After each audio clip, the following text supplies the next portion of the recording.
Wanda and Vision are living their lives in the suburbs, and they are just trying to fit in and not get found out for being superheroes.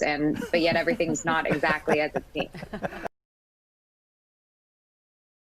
I loved the idea. I think the thing that scared me was these characters on television. Wild magical love. It wasn't supposed to be a sentence. It was just 3 words. I think that one of the things that binds them is kind of this thing that neither of them can explain, but they can only feel, and that is from like their action. They are physically a piece of one another, from her power to his stone. He has a lot of answers and is a very straightforward thinker, and I feel like she is such a feeler, and so I feel like they're together. They make this like lovely combination of like all the feeling. The favorite's hard for me because I feel like that means I have to like pick my favorite child, which I cannot do. However, speaking of children, I think the 70s was very fun because I thought it was very fun. I think it was really fun to do the Brady Bunch 70s era because I feel like that's when we were trying to create the most ideal version of the American family. And it's kind of ridiculous and fun to get to play something that's seemingly so far from this reality as you know it. Yes, Paul and I have worked with each other for now 6 years and have never been in a legitimate argument, like a true moment where we bothered one another, until I had mentioned to him that while he was painted purple and kissing me, his snot had dripped onto my face. And he got so genuinely angry and defensive. And it was so shocking that after all this time, that's what made him really, really mad at me. And now he's like telling everyone this story, and we got over it quickly, but it was definitely a weird moment when you work with someone for such a long time and you actually get to see them mad at you. They wrapped Full House when I was 6. Like, you know, my early memories were of this set was just, I remember Fridays they had an audience, and I remember like where people's dressing rooms were, and I remember the craft service table, and I remember selling Girl Scout cookies to the set, and that's really all I have. But you know, I also like watched so much Full House because we had them on VHS, and we had one of those minivans that had a TV in it eventually, that, you know, had a little sliding fake wood door in front of it. And I would just watch Full House all the time. So I loved that show. And I did love sitcoms. I loved the Torkelsons and Step by Step and Family Matters. And then I loved the old ones from watching Nick at Night. There is like an incredible amount of like combination of like not recap, but reinvestment and growth that comes from this show with Wanda. And I think I love her more now than I ever have. Like I loved developing her in Ultron. I loved the anger that she like entered with, and the rebellion that she entered the franchise with. And now I'm just like in love with this mama bear kind of woman who's like now taken accountability and is become a woman. Oh, that's a great question.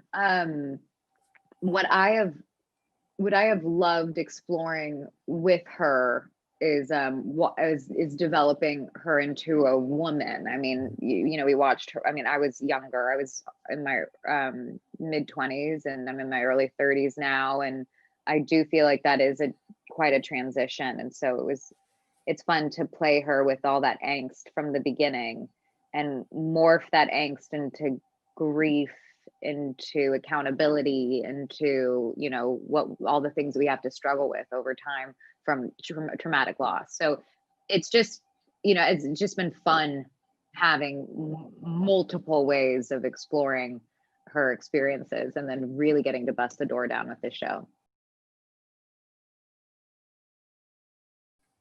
I think, well, it was just the first episode. Okay. Is when we had a live audience. And I just think they signed a scary paper, and I don't know I don't know how they invited people. I don't know what kind of checks they made on people's, you know, social medias or something. But you know, I think the best thing about having loyal fans is that they largely don't want to spoil it for others. And so I think those are the people who probably were in our audience. I just think the ending of Infinity War when I have to kill Paul, because what is actually happening is so ridiculous. You know, there's like no magic, there's no music. You have like a crazy huge wind machine in your face, and you have a fake magic here and fake magic with Brolin and a onesie and a helmet on. And it's the whole thing is so silly and it feels so silly, but you have to anchor some sort of human experience in there.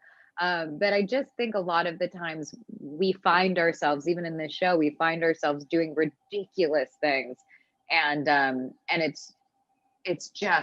just feels. And you're always like, oh, if anyone was watching this right now, they would just start laughing because this is crazy, and they end up making, you know, they end up being emotional, intimate moments within the film. I immediately think of all the practical gags, our special effects team who are used to, you know, blowing things up and setting fire to things and creating fog and wind and watching them become puppeteers of just like the kitchen items that were floating in the air. And my favorite one was watching two of our special effects guys puppeting a dish rag trying to dry a cup. And it was so complicated and so frustrating for them. They figured it out, but it was really funny watching them, you know, trying to figure out how to bounce a dish rag to dry a cup. I thought it was terrifying. I was like completely freaked out. I had so much adrenaline and like first day nerves going. And the only thing that was getting me through was knowing that I trusted Matt Shackman. And if it was a failure, he would let me reshoot it the next day. But we didn't. He got most of everything we needed. There's never much we can talk about in Marvel. But I do think that WandaVision is a natural progression into what happens in Doctor Strange 2. And I think Kevin Feige's doing a really amazing job intertwining the television format with the films so that we can tell more interesting stories moving forward.